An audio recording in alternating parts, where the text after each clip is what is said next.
Thank you. Good afternoon, Senator Cassano, Representative McCarthy-Vahey, Senator Champagne, and Representative Zawistowski, and members. I am here to testify today on House Bill 7319, and as you know, you've heard a lot about it already today. It gives powers of taxing, borrowing, and appropriations to school districts, and it takes them away from municipalities when they have to do with education. I know you've heard a great deal. You've heard a lot of the standard arguments. So I will run through very quickly. You have my written testimony. This raises a lot of questions for me, the way the bill is written. Some of them have to do with who has oversight of the rate-setting process outside of the Board of Ed of the district. What would happen to the ECS formula, which is currently based on criteria provided by towns and the funds are given to towns to distribute. Bonding decisions, how would they be made? Would there be referenda? If so, who would organize them? Are the do the school taxing districts, would I imagine if they were to bond, would have their own bond ratings? How are those established? What criteria would the rating agencies use? And would the taxing districts be able to borrow as cheaply as the towns do currently? And finally, since the school district would have to be administering all this, the taxing, borrowing, and appropriating, would a whole layer of people have to be hired to deal with those tasks? And how much would that cost? And who would deal with it? So I aside from those questions, I oppose the bill for several reasons. One is that in Connecticut, you've heard from people this morning. I wasn't able to listen, but I watched because I was in another meeting, so I had it on the screen. And I know there are people from other states who testified and who felt comfortable with this. To that, I would say that in Connecticut, our various forms of town government have traditionally fostered a distinctive, intimate relationship between residents and the finances of their school districts. They have a direct way of providing input. This has heightened the focus of our communities on the quality of education and has also attracted many residents from other states and other towns sometimes. While independent taxing districts exist in other states, in Connecticut, this legislation would greatly diminish the role that residents now play and greatly appreciate in the oversight, determination, and allocation of the funding of their school districts. Also, because this proposed separation of powers would stop municipal governments from performing their current functions of oversight on behalf of school district, this legislation would require the creation of new layers of administration that would probably increase local property taxes and raise costs at a time when all of the budgets in our state at all levels are very fragile. The focus of boards of education is, I think we all agree, and should be on ensuring that students have the best opportunities to learn. Right now, boards of finance and other municipal government entities are responsible for the financial health of their communities, and they deal with providing fiscal oversight, not only of their towns, but of their school districts, and assessing how much revenue the residents are able and willing to pay every year. So they act as stewards of taxpayer funds overall. That provides a system of checks and balances. Also, this bill would, because of that, require boards of ed to dilute their focus on teaching and learning. Student outcomes should always be our primary concern when you're talking about matters related to education. There's no mention in the bill of any potential favorable impact on the quality of education, nor is there a mention of any problem it's intended to solve. There seems to be no reason for this legislation, so I respectfully urge the committee to reject it. Thank you. Thank you for your testimony. Are there questions? Representative Zawistowski. Thank you, Mr. Chairman, and thank you for coming here today. I know that you were kind of watching carefully to see what Right. time you had to get down here and everything else. It's been a challenging day for a lot of us. Which towns do you represent? I represent Wilton, Norwalk, and Westport. And are these 3 different school districts? Oh, very much so, yes. Well, I didn't mean different. I didn't mean No, quite no, that, I mean, but these they are are. separate One school is districts, very yes. large, one is sort of large, and one is small. Okay, and things seem to be working okay the way that they are currently? They do, actually. And there is a lot of citizen participation. There is, the towns all have, to my recollection, a AAA rating. The Norwalk has recently obtained funds from the state and partial reimbursement for a whole new school facilities plan. There is a town meeting form of government in Wilton, an RTM, nonpartisan RTM in Westport, and a common council in Norwalk. And they all deal with this differently, but it is a system that is functioning in each case. Actually, you brought up something that just made me think of something that hasn't been brought up yet, is how this would deal with alliance districts, too. So just one of those, yeah, I've got a long list of issues that I think this bill creates. What would you consider to be the primary issue on your part? Well, there are so many. Just your first But one. yes, I already gave many of them to you. I'll tell you something that I find very disconcerting. This session, we've seen a number of pieces of legislation, whether it be in terms of zoning or what kind of turf people can have at their schools,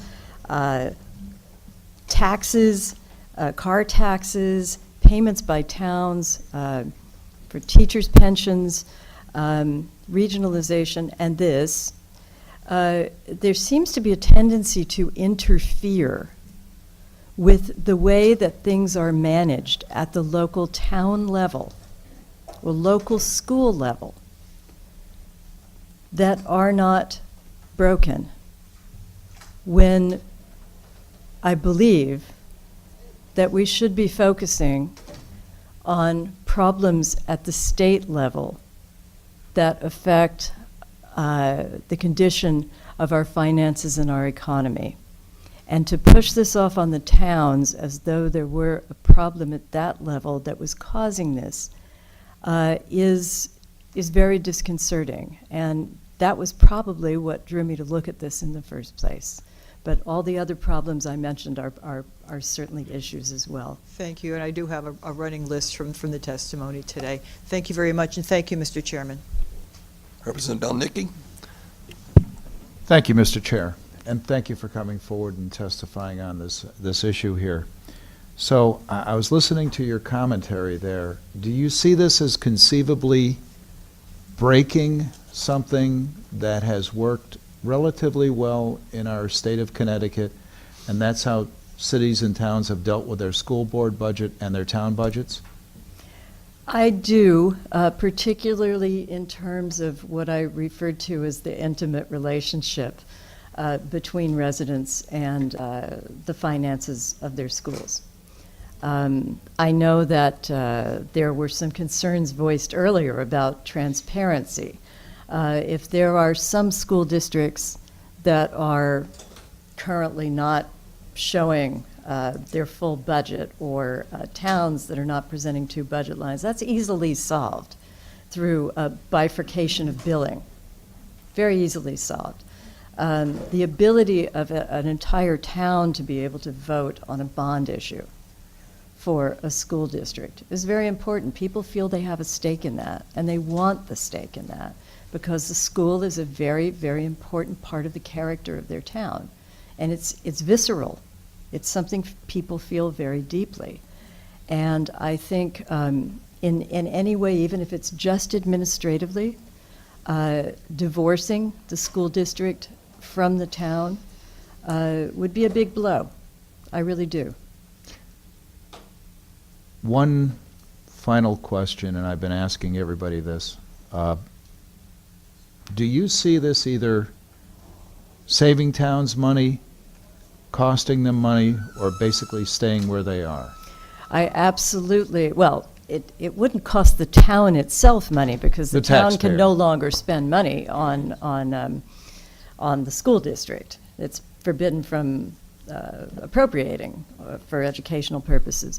But the residents, since we're talking about the same territorial limits as the bill says, I see it very definitely costing the residents more money because someone would have to pay for that additional layer of administration who, if you're going to have referenda, someone's got to organize them. Someone has got to go out and collect the taxes.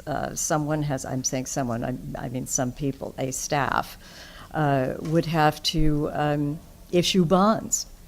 That would be contracted out, but there would have to be a treasurer who would administer that function.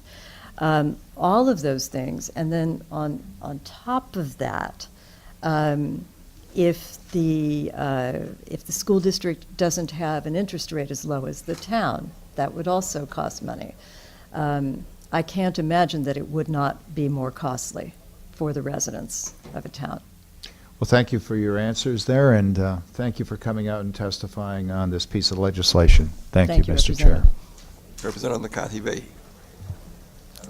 Thank you, Representative Lavielle. It's wonderful to see you here. And you and I both share a deep passion for the best interests of our children all across the state. And certainly you've had a tremendous commitment to education.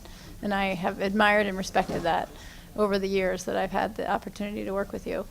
One of the things that I wanted to just touch base on, and while I actually share quite a few of the concerns that you've enumerated, you talked about that connection with the voters. If there were to be two separate votes or two separate taxing districts in terms of their ability to have input. And in some respects, I'll go back to actually what Representative Arnone was referencing earlier, and I know you certainly have been busy and it's impossible to listen to everything going on, but his reference to the concern about parent versus grandparent, or folks with school-age children versus folks who don't have children in school, perhaps that rang true for me a little bit more than the idea that if folks were voting very directly on that school budget separately, that they certainly would have a very clear and direct and intimate impact to that. So I just wanted to ask you, your thought is you see it as they would have less of a direct impact on it. And if you can just explain that or talk about that a little bit more, that would be great. Sure. Thank you for the question. And your initial remarks, the feeling is mutual, Representative. But going back to your question, I think that speaks directly to the concern for oversight of the Board of Education budget. In the cases that I am familiar with, people who do not have children in the school system or haven't had recently, the Board of Education, involved with setting revenue limits. In other words, how much they think can be collected from the town, in actually working together with the Board of Education to say not just how much do you need for your education budget, but how much can the town afford? And I think that if you had a Board of Ed to whom, of course, people do speak to the Board of Ed directly under the current arrangement, but they also have somewhere else to go to say, we can't afford this, or, hey, you're not spending enough. The town is willing to pay more. Everybody I know is willing to pay more. You should go to the school board and tell them they've got a bigger budget. Either way, I think that having that other party involved in the budgeting process is very valuable for not only people with children in the schools, but even more so for people who don't. And thank you for that. I earlier today had talked about the fact that we have a great system in Fairfield. We're very fortunate, and we have a town and Board of Ed who work very well together, and a Board of Ed that provides a lot of transparency for us. But that sense of, having the financial oversight with another body, thereby allowing the Board of Education to remain more solely focused on the educational objectives. I've heard that from many folks. I did want to just touch base a little bit on, if I may, Mr. Chair, the comment that this is a bill that's addressing the problem that's not out there. And I was interested, and today has been a very interesting conversation, hearing from folks on both sides of this issue. And one of the first people who was here today testifying, talking about some of the tension that exists between towns and boards of ed currently. And we've heard from folks today who talk about how well it's working when the town and Board of Ed work together. But my sense is that there are some communities where that type of cohesion and cooperation isn't as prominent or as just beneficial as we might hope it to be. So I think that's, and maybe you can comment on this as well, but just that sense that there are some communities where the Board of Ed feels that the town is not giving them their fair share or their due, despite what we've put into statute here. And in other communities, it's vice versa. So I think that, again, as I've said to you here, I share many of the concerns that you have expressed, and certainly in thinking about my own community as well as what we've heard from other communities in the state. But I guess what I'm wondering is, would you acknowledge that there is that tension between town and Board of Ed that does happen in terms of the budget negotiation process? I absolutely would. And sometimes it is contentious. Sometimes it's not. But I think that at the end of the day, it's government. I think the tension is productive because someone has to be thinking of the students and their needs. And so, again, I'm using that word someone, but a body has to be thinking of the students and their needs, and a body has to be thinking of the students' families and everybody else as taxpayers. And I think that those two interests, there is harmony between them at some point, but you need that tension to find where that harmony is. So I would counter that it is productive.